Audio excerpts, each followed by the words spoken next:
Hey, what is going on, guys? Welcome back to the channel. Welcome back to part 2 of fixing up the rear frame. So in this episode, what we're going to go ahead and do is we're going to address that crack that's right there. I'll show you what we got, not there, which is right there. We'll show you what's going on with that in just a minute.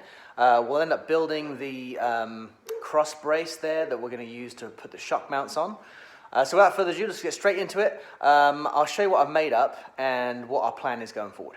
I almost forgot to mention, in the last video we did a Q&A session on Kevin's 3B powered diesel Landcruiser, and we asked you guys to leave your comments down below in that video, and in this video we would pick someone at random in order to send some free swag to. So stick around to the end and we'll tell you who that person is. We'll do a random drawing, but for now, let's get back to the video. Okay, so here's what I've come up with. Just basically, this is what I think they refer to as a fish plate.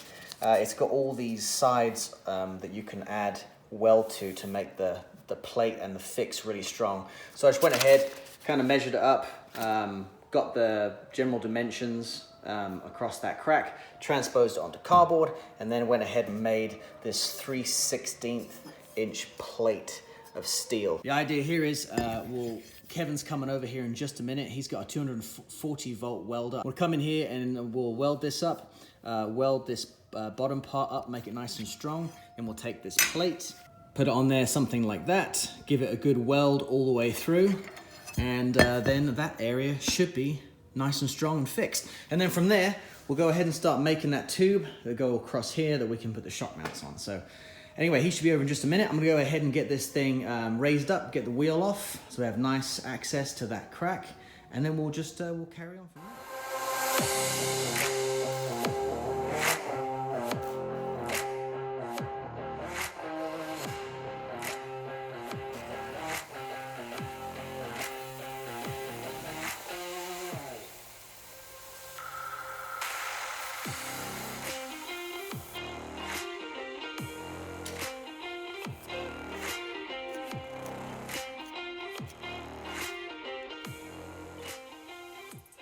So you saw me grind all that stuff away. I've had a little think about it, and I think what I'm gonna do is I'm gonna weld this crack up, weld that underneath, and then I'm gonna put POR15 or some kind of rust preventative on here, let it dry, and then I'm gonna go ahead and put the plate on, weld it, and then we'll cover the whole thing in rust preventative. Because as you can probably see, all these dimples in the metal, that there was a plate on here before, as you recall from the last video, and it started to rust behind the plate, and I don't want that to happen again. So I think what we'll do is we'll do that, we'll fill this in, we'll cover it, we'll let it dry, we'll come back to it, put the plate on, and we'll go from there.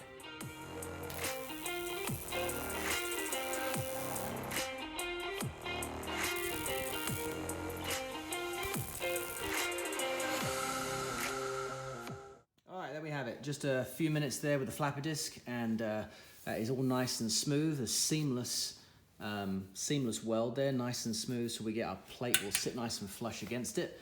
Now you can see here I've made this this outline of where the plate's going to sit, and the reason I've done that is because I'm actually going to tape that line up, then hit the whole thing with some anti-corrosion paint, and then peel that tape off, and that will give us a good line in which to put a nice bead on when we come to weld it, and then the whole thing will get coated again. So I'm actually going to be using this stuff right here. Now I don't have any of the POR15 left, so I'm actually going to go ahead and use this stuff by SEM. So yes, anyway, we'll go ahead and give this another good stir, make sure it's nice and mixed thoroughly, and then once that's on, I think about 3 coats is what it said, about 16 hours to dry, and then we'll go ahead and also coat the back of this this new plate. And then once that's all done, we'll be ready to put that on and get it welded up.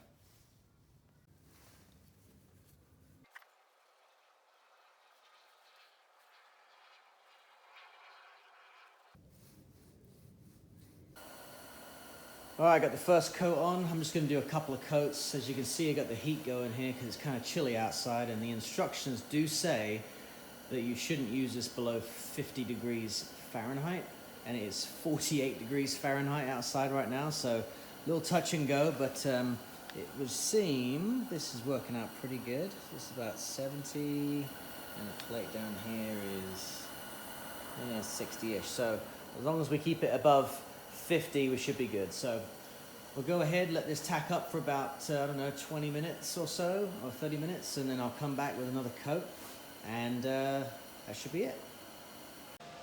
All right, next day here, that rust preventative coating dried nice. I went ahead and put this in the sandblaster just to give it a nice clean edge, cleaned everything up with acetone, got it clamped on, should be ready to weld. So let's see how this goes.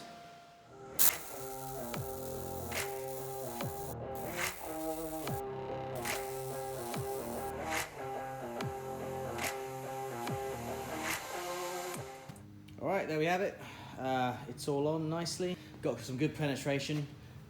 Just hit it with some primer just to stop it from rusting. So that is that job done. Now let's move on to the next one, which is putting in this cross piece. Now, decided to go with a 2-inch tube. Now this whole diameter right here isn't quite 2 inches, just a hair smaller than that. So what I'm gonna have to do is I'm thinking about cutting this out so I can run that tube all the way through to get, and then get those shock tower mounting pins on. So figure out how I'm gonna do this. I've got a hole saw, a metal hole saw, which I'm thinking about using, but the problem with that is it's gonna wander all over the place and I'm not gonna be able to get a nice straight line. So what I'm probably gonna do is just, I say, cut this off and then try and guide it through somehow. I'll come up with something and I'll let you know.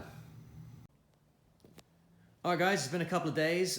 Things have changed a bit since that last clip that I shot. As you can see, I've got the truck all taped up, and the reason being is I'm gonna hold off on this crossbar here just for now and go ahead and get the frame painted. And the reason I wanna do that is because, as you know, we're getting into winter now, it's December, things are getting chilly, and the warmer days are far and few between. So I wanna hit the frame with a 2-part epoxy, the stuff that I used in my first video when I did the engine bay from Southern Polyurethanes. These guys down in Georgia, they had this stuff shipped to me in 2 days. Absolutely brilliant. Because tomorrow and for the next couple of days, it's going to be in the 60s. And after that, that's Fahrenheit, 60 Fahrenheit. And after that, we're going to start getting into the freezing levels. And you cannot spray this stuff when it's too cold. And I do not have a climate control garage or a climate control booth in which to spray in. So I want to get this on, get the heater going in here probably, and just get it all cured up. So what I want to do is I want to hit it with a grease and wax remover, and then I'll do the inside of the frame with this internal coating from Eastwood. I've already gone ahead and vacuumed out all the inside of the frame rails there. They had like a bunch of coal slag and stuff from when I sandblasted the frame. Taped off all the cab and the brakes and important areas. This piece here is where I'm going to weld in that cross piece. And so I just taped it up because there's no sense in putting the epoxy on it to then just get it all off again to then weld. So I've just got that done for now. I'm gonna go ahead and knock that out, get that sprayed up, get it cured, and then we will tackle the suspension shock cross piece.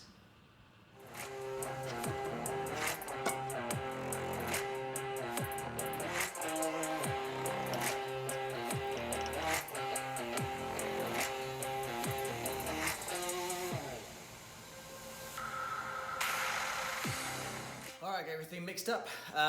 It's been inducing for about 30 minutes now, so 35 minutes, something like that. So it's ready to spray. Got my spray gun, got my respirator, gloves. It's a nice 70-ish degrees in here.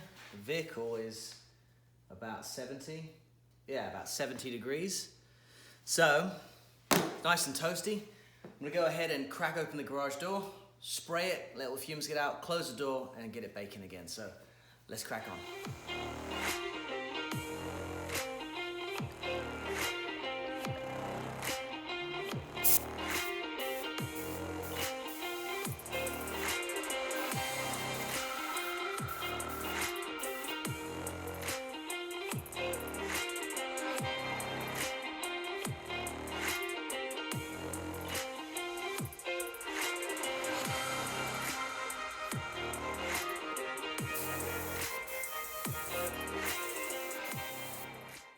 coat is on. Went down really well. It took me a second to get the spray gun kind of dialed in correctly, but once I got it going, man, she started to come out really, really nice. I've just got one coat on there for now. I got about it says 1 to 4 hour drying time. So I'm gonna go ahead, just open the garage door, as you can see, just to let all the fumes and everything out. I got the fan running down here, and then I'll close the garage door, get the, get the propane heater back up and running, get it back up to about 70 degrees in here, and let it bake for about, it said 1 to 4 hours, so I'm reckoning about 2-3 hours. We'll see how she looks, and I'll put down another coat. But it's gonna get dark on me. It's probably gonna be not an all-nighter, but pretty late before I get to bed tonight, so I'll get the second coat on, and I'll show you the results in the morning.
Nice.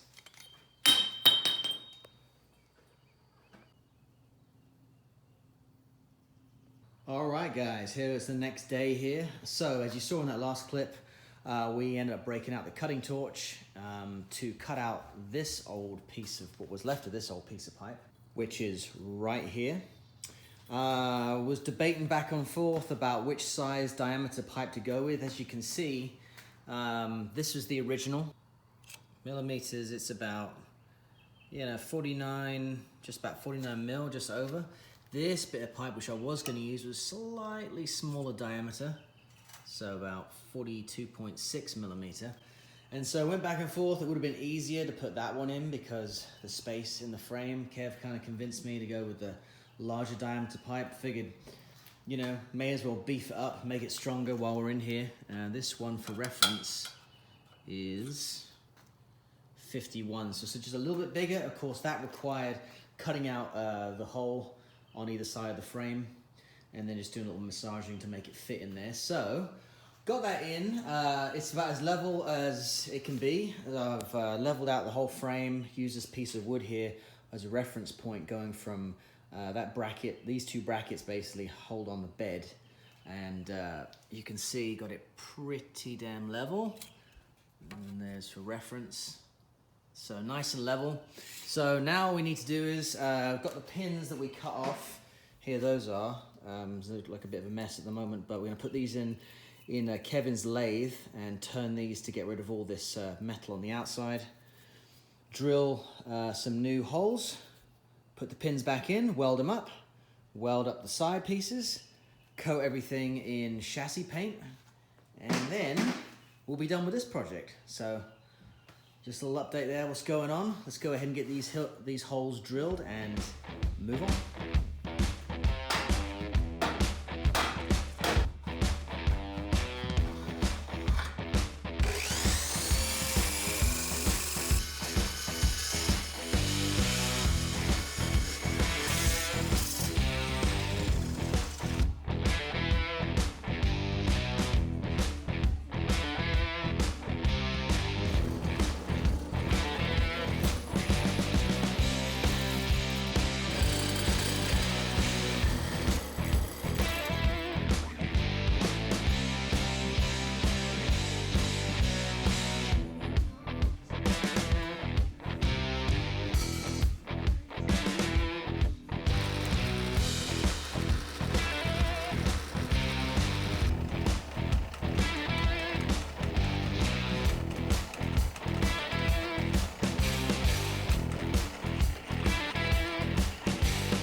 got back from Kev's. Huge shout out to you, Kev. I appreciate that. Sticking these in the lathe was a brilliant idea. As you know, guys, probably know aware, these things are no longer available. I'm sure you could probably find a metric shock pin or whatever it's called. But be able to reuse the old parts, I'm all about that. So that's going to work out really well. So yes, so we got those done. We'll get it welded into the new tube, like so. Now I did make an interesting discovery the night. I was laying in bed, just surfing around, looking at FJ45 frames because, yeah, who doesn't do that, right? And when they made this repair before, looks like they put the tube on backwards. Every single picture I can find, every single diagram I can find, shows the shock pins facing toward the cab. This one was backwards. Now, does it make this much of a difference? I don't know, but Mr. Toyota did it that way, so I figured that's probably the way it should go back in. So I'm pleased I discovered that before we went ahead and started welding. So speaking of welding, one of the things I want to do as well is beef up the inside of that frame where this tube is going to sit. Now, remember on the last video, you may have seen that the metal was really, really thin. So I went ahead and broke out my, second grade coloring skills, and went ahead and made a trace template of the inside of the frame. And originally I was going to go ahead and use, where is it? Originally I was just going to go ahead and make this plate out of metal, take the tube and kind of, weld it to the side of the frame. But I think what we're going to do instead is make up a template for the inside of the frame and slide it on into the frame, and then have the shock or the bar go through that, if that makes sense. You'll see what I mean as we go along. But all right, we're out here in the garage today cutting out some scab plates for Dan's 45 for the shock braces. Just use a little scribe right here, and Dan made us a nice little template right here that we just scribed on the metal, and then we're going to use the old plasma torch and zzz, and it's going to come right out of there, and we're going to have a nice little scab plate. Hudson's going to do some camera work today for us, so if it's a little shaky, that's why.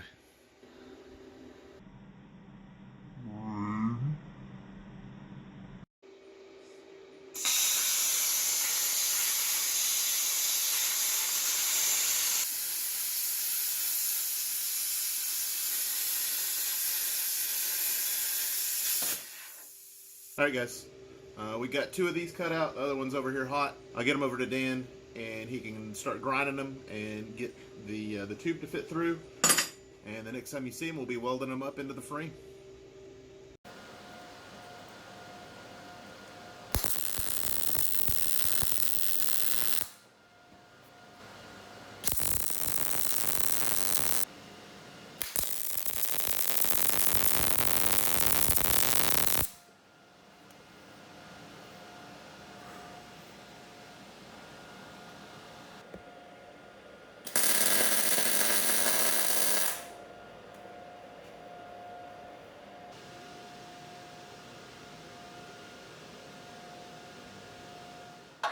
We're back over here at Dan's. We welded in our shock mounts, and we are about to weld in the tube to the frame. Dan's gone ahead and ground our scab plates over so that they fit a little bit better and they're a little bit prettier. We are going to be fitting this one on the inside of the frame rail through the tube. We've already got one in here. On this side, we just cut it in half, and then we're going to take the other one and we're going to stick it on the front half over there. But you can see where there's a little bit of a gap where the metal was thin and rusty. And it's pretty bad right there. But that's what these are for. These are going to fill up that gap, and it's going to give us something to weld to and just give us a little bit of extra strength on the inside of the frame there, and it'll make everything look pretty and try to look as close to factory as possible on the inside of the frame. That's right, beef it up a little bit, give it more strength. I mean, should work out good, so let's get to it. Yep.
All right, guys, and there we have it.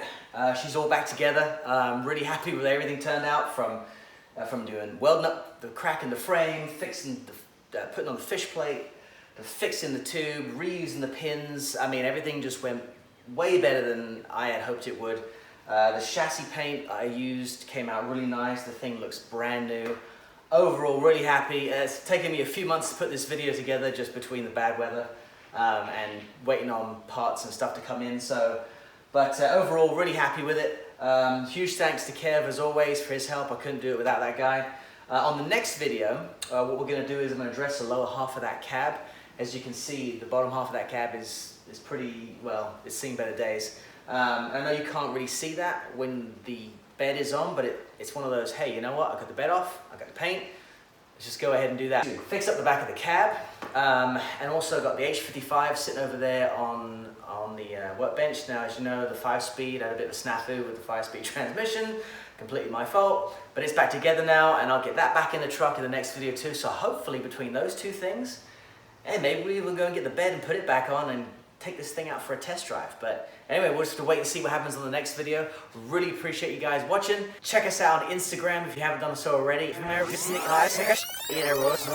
Wait, we cannot end the video there. I've still got to do the drawing. In the last video, we did a Q&A session. We asked you guys to leave your comments and thoughts down below to see what you thought of our Q&A session with Kev's 3B Turbo Diesel FJ45. And it was a great hit. Lots of you guys commented. So for some free swag, as promised. I got your names all in this very technical painting mixing cup. Let's have a look here. Let's have a little feel around. And who do we have? The Landcruiser project. So, thanks for commenting, mate. Really appreciate it. I'll try and reach out to you on YouTube. I'll shoot you an email and get you some swag in the mail. But that's it for this episode. Thanks so much, guys. Appreciate you watching. We will catch you on the next one.